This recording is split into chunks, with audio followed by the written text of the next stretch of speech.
Jason, we're in Sundance. Yeah. Hi. How many times have you come to this festival? The last time I was here was in 1997 or 1998, something like that. I was 18 years old. Wow. Yeah. So it's changed a little bit. Yeah, hugely. It felt much more underdog back then and scrappier. And now they give you coats and boots. And they ferry you around in Acura Uber vehicles. It's very fancy. It's all very fancy. So this movie, which I have to admit, and we're talking about the end of the tour, in which you play David Foster Wallace, a real person. Yes. This is a movie that has, to my mind, a high degree of difficulty. Yes. A lot of talking. It has a lot of talking. And what it requires, in my opinion, is a complete honesty. Because I think that you would smell anything other than that very quickly. And I think that a lot of talking, actually, it's a real pitfall because there's a lot of opportunity to do acting. And I think the second you felt anybody in the movie doing acting, it would feel pretentious. But to me, it's not about two incredibly brilliant people being brilliant. It's what I always thought it was about was somebody with a really big brain describing a really universal human emotion about this nagging feeling that we're not enough, and this feeling that won't go away that something is wrong, maybe, and this moment where you find out that what you've been sold are the things that are going to fix that are not going to fix it. Because this is a man who's struggled and labored away as a pure artist for all those years, and now he's getting, the big ring. It's coming to him, the accolades. And went as well the as writer it could go. of all time. He spent 7 years, something like that, writing this book. Infinite Jest. Yes, Infinite Jest. Focused. It's 1,000 pages. Surely, when this comes out, I will feel differently. And then the book comes out and it goes as well as it can possibly go, and it's this moment of, I still feel the same. And that to me is, I really related to that idea because I've had a lot of different versions of success and failure over 18 years now. I've been doing this, I'm 35 years old. And at some point in recently, in my 30s, I arrived at a very similar notion of realizing no matter which way this goes, it doesn't seem to affect this other thing we're talking about. Was it after the Muppet movie?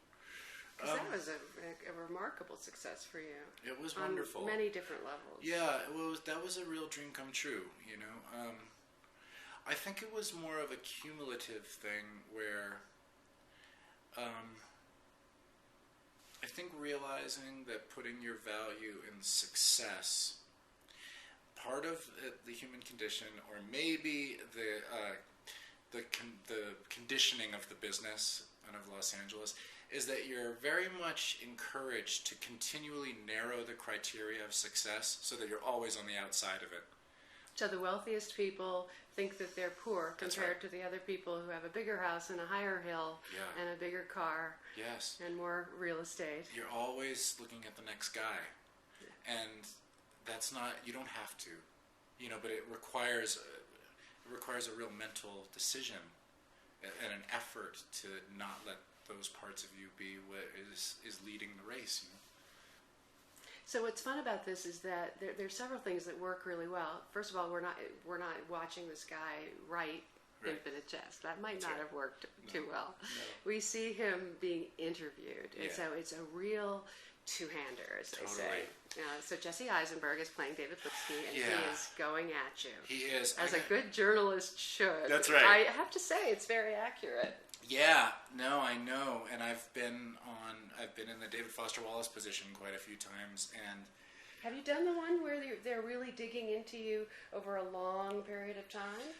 You know what? I think that what has happened is in the era of the internet and social media, all parties have gotten savvy enough that there's going to be a publicist present.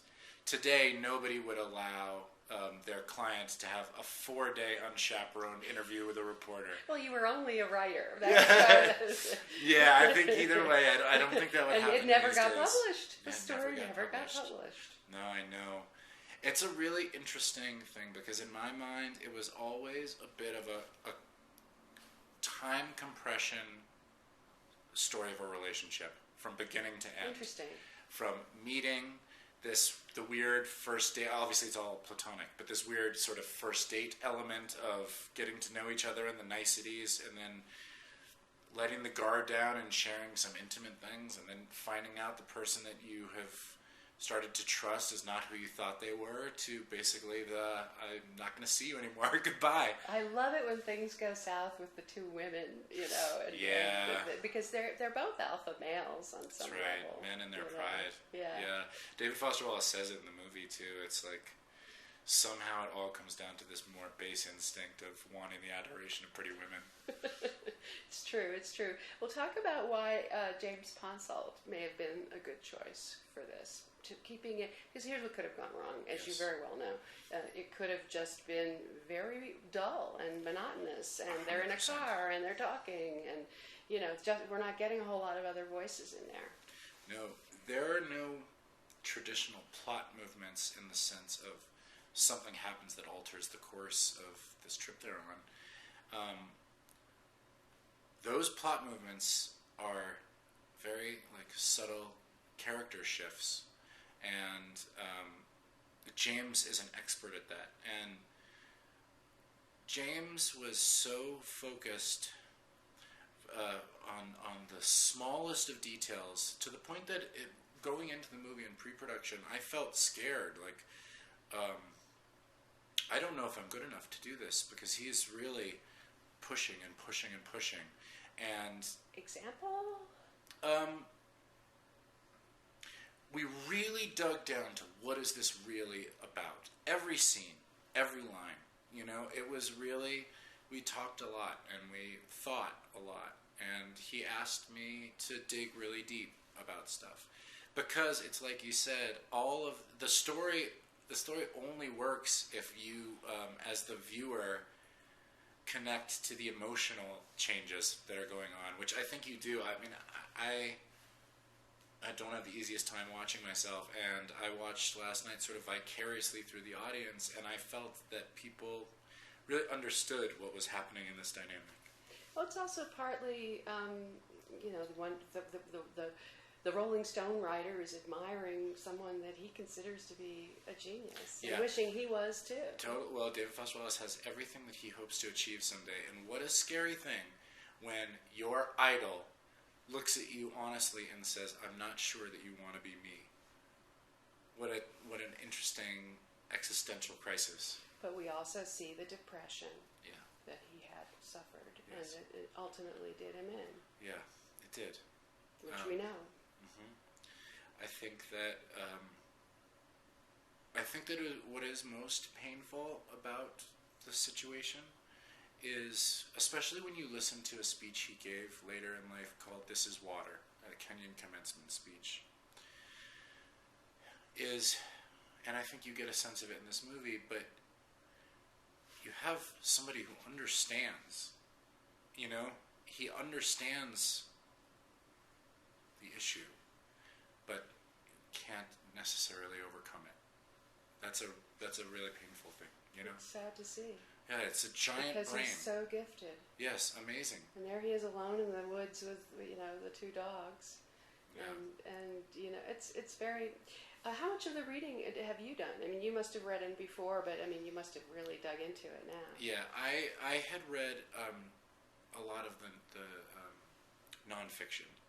I hadn't tried to dig into Infinite Jest. It was always just such a daunting thing, and I think a lot of people's experience with Infinite Jest is they say that they've read it, or that they get halfway they've used through it as a doorstop. Yes. When I bought the book at one bookstore, there was sort of like a ghost world kind of girl behind the counter, and she literally rolled her eyes when I bought it, and she said, "Ugh, everyone I've ever dated has an unread copy on their nightstand." It really made me laugh. Like, it felt like she was hired by the bookstore to be cool. But you, what did you find? I was really lucky. I started a book club with 3 friends in my little town, and they had read it before. And I went to a little town where I didn't know anybody, and just sort of isolated myself to be alone with the character and form an idea of what I wanted to feel like when I was doing the performance, and to read, because it's really easy to get distracted. And I had about 3 months to read, this 1,000-page book. And what I found was, well, as somebody who was about to play the character, play the man, I felt like it was somebody saying, "How hard are you willing to work to get to know me?" Here's 1,000 pages, and it's incredibly complicated. I'm going to make you flip from beginning to end in the book. Are you willing to do it? Here, if you want to know me, read that. But then the other thing that I felt was, in getting through that, I felt like there was somebody saying, "You're not alone. We are all the same, and we're all dealing with these same issues." And he believed there was something specifically American about this issue, that we're told that what is going to satisfy that need is buying stuff, or a success. And he talked a lot about creating an anxiety relieved by purchase. But I just really related to it. I can see why. I can see why. Now, the script is Donald Margulies, who's a playwright. Yeah. And again, the danger would be that this became talky. So what did he do in that and how much did you change it much when you were working on it? No, we didn't change much when we were working on it. Occasionally something would happen, something organic would happen, but never in an attempt to change anything. But it was first of all, his script is brilliant, and it made me feel safe in attempting the material, and it made me feel scared in the best way as to whether or not I'd be capable of it. It's a lot of it is taken from the book and from the recordings, which you also listened to. Yes, yeah, absolutely. But it's Frankensteined a little bit to create the narrative, But it was just so beautiful. It was just so beautiful when I read it. I just really related to it. It did the same thing for me that reading Infinite Jest did, where I really understood. I did not have a question about what the point was. And there are some times where you'll read a script, I'll think like this is fun, but what is the point? Like, what is it trying to say? And a lot of times there's not an answer, But with this, I knew what I was trying to accomplish. And I believe that it's accessible to anyone who's it doesn't have to. I mean, we don't all have to be David Foster Wallace freaks or have read the book. Or I think it's accessible to all of us. I don't think so. I think a really good way to think about it, and this is the first time I've actually said this out loud, but this is how I thought about it a lot when I was filming the movie. But it's I thought of the 2 characters, as the same person, and the one was 3 years younger. It just hasn't happened to him yet. Talking to the person who it has happened to. And the frustration of talking to your younger self because they can't understand. They don't understand yet, and they have to go through their own process to get there. But how frustrating it would be to look at your younger self and try to communicate. You're focused on the wrong stuff, man. Now, you and Jesse Eisenberg must have been like 2 really good tennis players going back and forth just a bit. It was intense, man. Well, I showed up really ready. I didn't know another way to do that movie, I didn't want to do any figuring out on the spot, and also the dialogue is just so specific and cannot be paraphrased. So I was just really ready. And then I showed up and I found that Jesse was really ready. Really ready. is some unspoken thing that kicks in of, I'm not going to let this guy do better than me. For both of us. I don't want to speak for him, but I certainly felt that back, you know? And what was amazing is it was that energy, but we were on the same team. So we drove to work together every day. We shot for 15 hours, sometimes uncomfortably because of the scenes. Then we drove home together every day. It was really intimate. It was a really intimate experience, and I couldn't have had a better acting partner and friend partner. I mean, he's somebody I really care about very deeply. So have you shown the movie to, this is the first time it's been shown publicly, right? Yes. But did you do any other screenings for maybe, the David Foster Wallace estate is not approving of this, is that right? You know, to be honest, I really removed myself from that element of it, as you can imagine. I found out about that a little bit as we were shooting, and I found out some of it after. But one thing I knew going into the movie is I knew no one is thinking, who should play David Foster Wallace? Probably that Jason Segel. he'd be great. I'm self-aware enough to know that, and so I really removed myself from anything that would make me feel uncomfortable showing up on set. And I just focused on trying to do it with as much empathy and as much love as I knew how to do it. I don't know if that makes sense. It makes perfect sense. Yeah. Thank you. Thank you.